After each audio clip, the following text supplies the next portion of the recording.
My life be like, yeah. Alright, 417 Brazilian Jiu-Jitsu, I am Daniel, this is Hamar, this is Glenn, and today we're going to go over Hamar's side control. And Hamar has been using the side control for how many years now? I would say it's been about 6 years now. Okay, so about 6 years. Uses it all the time here in the gym, uses it in competition, and it's kind of a different flair on the typical side control. The typical side control, when a guy's really good at side control, it's kind of more like a crushing feeling, kind of like cars parked on top of you, or you're working on your car and somebody lets down the jack on top of you, something like that. And I would say that Hamar's is more like the gears of a machine. Like, you get it caught in the gears of a machine and you try to push your way out, and then you get caught a little bit more in that, and then you try to push your way out of that, and then you get caught a little bit more. Definitely a stapling quality to it. Yeah, stapling down. Everything is pressure. It's just like you're immobile, and that's one of the ideas of a pin of any sort. And then we're going to start adding this to it, and well, you'll see it. Yeah. All right. Start right here, the double unders, pressure, pass. And the first thing I'm going to do is I'm going to make sure I get this underhook. So I get the underhook and I hold the shoulder. I'm going to pass the hip, and I'm going to take their hand that's on the ground, and I'm going to staple it with my shin. Now, what I'm doing is I'm making sure that my weight is really back on that shin, and then I'm going to transfer into the other foot. So we'll show another view in a second of how I actually transfer that foot. And then what we're going to do is I'm going to flip out, and I'm going to pull this in and put it right in my pelvis, still having this grip right here.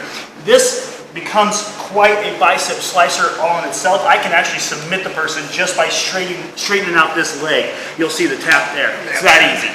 So if I want to do that, I can. Sometimes people are really tough and they can handle a bicep slicer real well. What I'll do is I'll transfer into a paper cutter choke right here by grabbing the trap, and then when they go to defend, I then go directly into an Americana, right into here, and I get the finish. They can't even tap with their hands because both hands are stuck. Show it as a pin also. Okay. Okay. So the idea of we can hang here effortlessly. Yeah, absolutely. So I'm here. This guy starts moving. He tries to go, and I can legitimately just put my weight right on this arm. He can't pull it out. Like, if he tries to pull this arm out as hard as he wants, this arm is stuck there because all my weight is on that shin. So and it's really uncomfortable for that guy. Also, if I put both feet on, if you kind of look right through here, both feet can sometimes just be a pin right there, and I can just continue to hold that down right there, and still, and that person will never get that arm out of there. So, And show them on the. So you and I and a lot of guys here have finished the bicep slicer from the hip side. Show why you go to the hip side. Yeah, that's beautiful. So I'm here, and this bicep slicer isn't new. A lot of people do it here, and then they sit out and go here. The problem with going this direction is that you have nothing to block in the end. They start rolling you. You're going to go right here, and you're going to get transitioned and attacked with a leg lock because you're going against Dan. So for me, I always have to switch here, and then inside windshield wiper right onto that, grab, and I step back, and I put it right in the hole, and I collect it all right there. And then, if I need to ride it all, the person's really bucking and trying to go crazy, I can really make sure that that post is there. So if he tried to roll into me, it's gonna be putting a lot of pressure on that arm.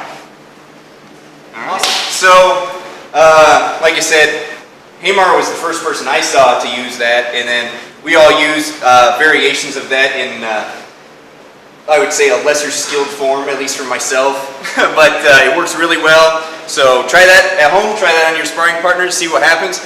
And one thing I was going to say is, well, why would we give away Hamar's secrets? Well, because it doesn't matter. It doesn't matter. It doesn't matter. So, that's part of his loop that he constantly goes into. But the way that we look at it is, if you find a way to defeat it, if you find a way to stop it, that's awesome, because that just makes our jiu-jitsu better. So, if you want to come to the gym, see if you can stop it, man, that's awesome. Please do.